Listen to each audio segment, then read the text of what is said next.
Ladies and gentlemen, I would like to thank you for inviting me to this seminar as the representative of the New Start Party Hungary and as a former mayor with a long experience of local politics.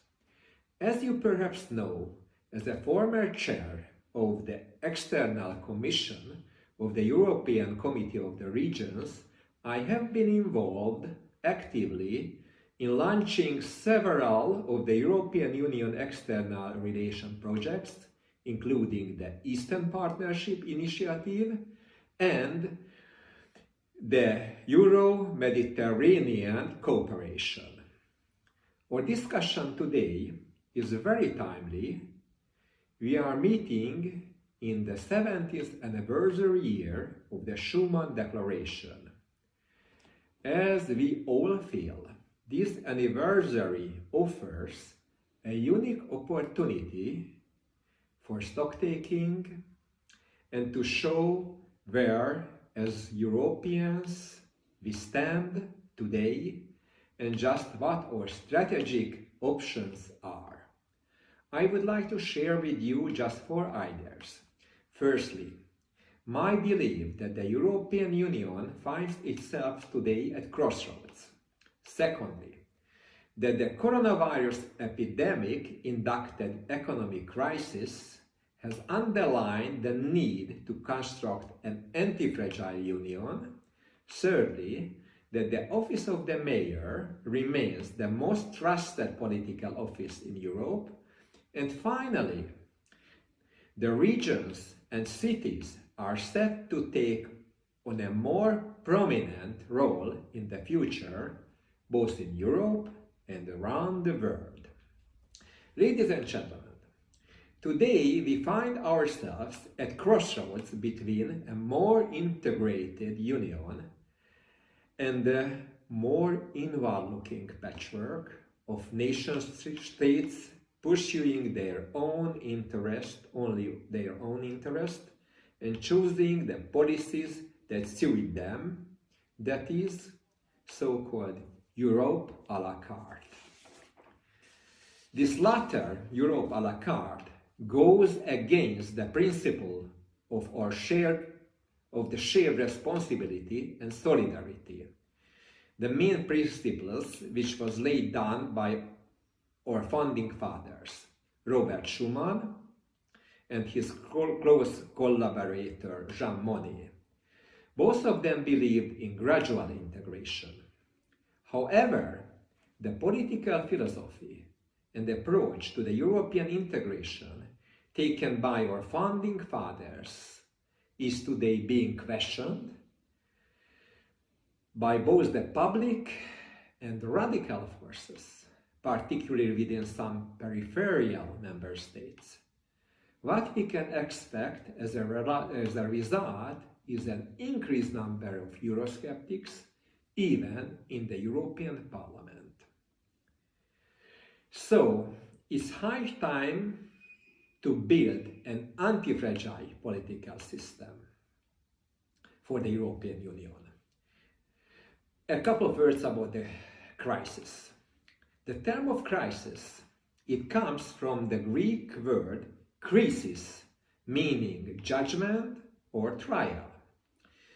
We could thus see the current epidemic-related crisis not just a blow to our economic and social system, but also as an important trial of our political capacity to cope with and respond to this unexceptional challenge. In my view, during the crisis, the European Union has demonstrated both resilience and solidarity with weak countries. We have managed to avoid collapse and disintegration. Today we need to do more to increase our resilience. Indeed, the American scholar Nassim Taleb has argued in one of his essays, we have to create a political and economic system that is not just resilient, but also anti-fragile. One that becomes stronger in the face of the crisis. In my view, the European response to the crisis and the current collapse on financial markets show that the European Union itself is anti-fragile, that it has become stronger over the course of the crisis. And what is the role of the regions, for example, the Basque Country and the cities today? It's obvious that, like the 2008 financial crisis, the epidemic-induced recent economic crisis has been accompanied by also a crisis of values and public faith. Today, most people do not trust politicians. Politics is perceived as dirty business, and this perception only encourages extremist and radical political forces. We can expect that Eurosceptics and radicals will have their own political group in the Parliament, in the European Parliament, as French, Dutch, and also Spanish nationalists take advantage of the crisis and the growing skepticism. In many member states, one of the political figures that's still trusted is the mayor. This has to do with physical proximity and to the fact that the mayoralty is an executive function directly connected with the daily lives of the people. The situation looks similar in the United States. Americans can see that city governments are less weighed down by party politics and less responsive to lobbying. They see mayors getting things done. Perhaps this could serve as a lesson for other political representatives. Keep in touch with the public and try to be specific and focused on results.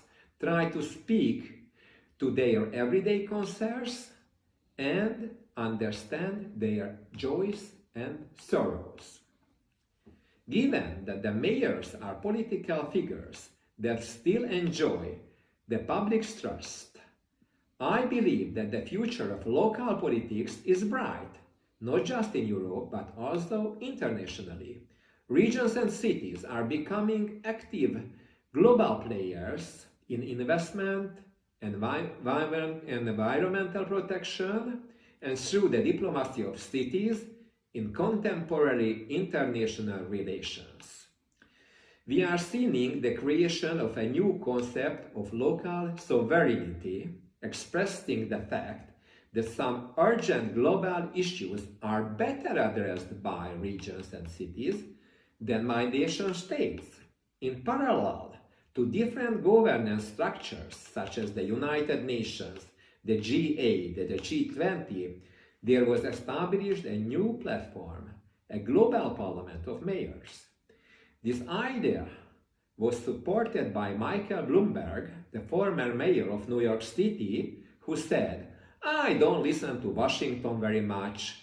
The difference between my level of government and the other levels of government is that action takes place at the city level, while national government at this time is just unable to do anything. The mayors of this country have to deal with the real world." In 2011, following the meeting in Mexico City on climate policy, where little progress was made by the national delegations, representatives from 207 cities signed a global cities climate pact, pledging to pursue strategies and actions aimed at reducing greenhouse gas emissions. So, cities did what countries could not. Ladies and gentlemen, in my view, one of the main directions toward a successful and sustainable integration of our continent is the acknowledgement of the enhanced political role of the European regions and municipalities. Ladies and gentlemen, these are a few of my thoughts and ideas on the occasion of the 70th anniversary event. Thank you again for your attention.